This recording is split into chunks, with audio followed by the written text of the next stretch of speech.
Tina Riley Stillwater.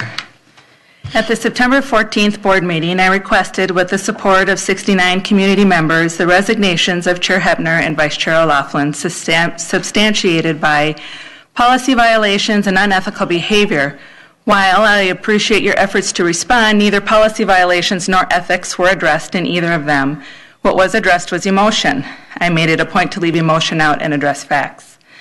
George, being a survivor of stage 4 cancer is no small feat. I congratulate you, and that is not something I offer lightly.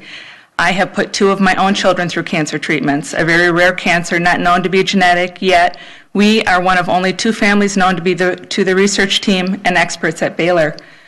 What I have learned through those experiences is persistence, patience, teamwork, and the endless ability to discover new information, new ideas, and new processes.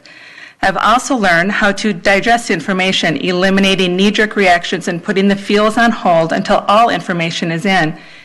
In your response, you again left out the 2007 report you had in your possession. You didn't have to read very far. On page 2, it states the summary and recommendations, which includes the recognized environmental conditions, buried solid waste, a 3-foot in diameter diesel spill from filling vehicles, potentially contaminated groundwater, a pail at the corner of a building, and a lead acid battery at the corner of a building.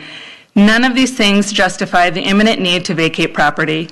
Omitting selective pieces of information to achieve your desired result is disingenuous. Paula, I'm sure you're familiar with the word libel. You've recently published more than one article in which you claim I am a representative of a small hate group that engages in personal attacks. First, I'm not sure what I am a representative of. I hold no office and I haven't been elected to any position, and I'm unaware of any hate site. Second, I have not engaged in personal attacks, and I am not dishonest. You also haven't had a conversation with me about what my concerns might be, so how can you claim you know those? What I do represent is my own quest for truth and transparency, and I'm sure you've read my affidavit and that has already been made clear. Are you trying to keep the board legal counsel busy by intentionally writing articles that misrepresent my character? BGP 2.1.1.2, the board shall govern with emphasis on integrity and truthfulness in all methods and practices. I haven't launched any campaign for your removal. The 69 signatures were effortless. Don't minimize those 69 taxpayers. BGP 2.2.2.1, our shared beliefs are all people have inherent value. The majority of District 834 does not agree with your idea of your duty to the voters and deceiving taxpayers with a $97.5 million bond. Your own district survey proves that and was reinforced last election. Remember, only 25,000 votes were for pro-bold candidates, while 44,000 votes were for anti-bold candidates. My request for your resignations has to do with the here and now and the fact that you continually violate board policy and look the other way. Paula, there is no reason you do not follow board governing policies, as you are currently on the policy working group. A common thread in your BGP is honesty, truthfulness, and respect, with each of these characteristics lacking in your performance on the board. Your responses do not justify your violations, as far as following Mary Cicconi's advice of, when you're asked a question, answer the question you want to be asked.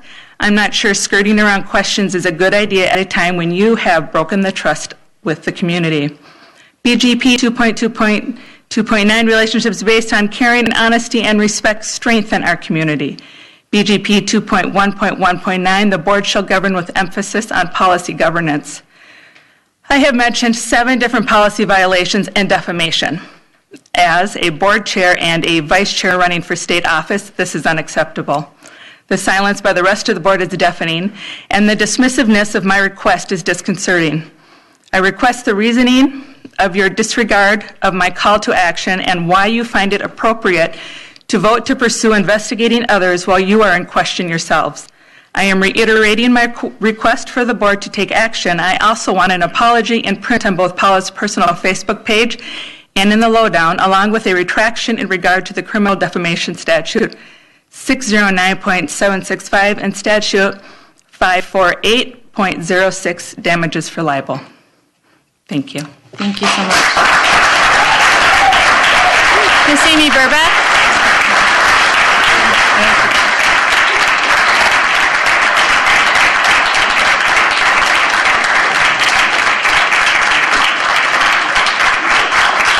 Our next speaker is Amy Burback.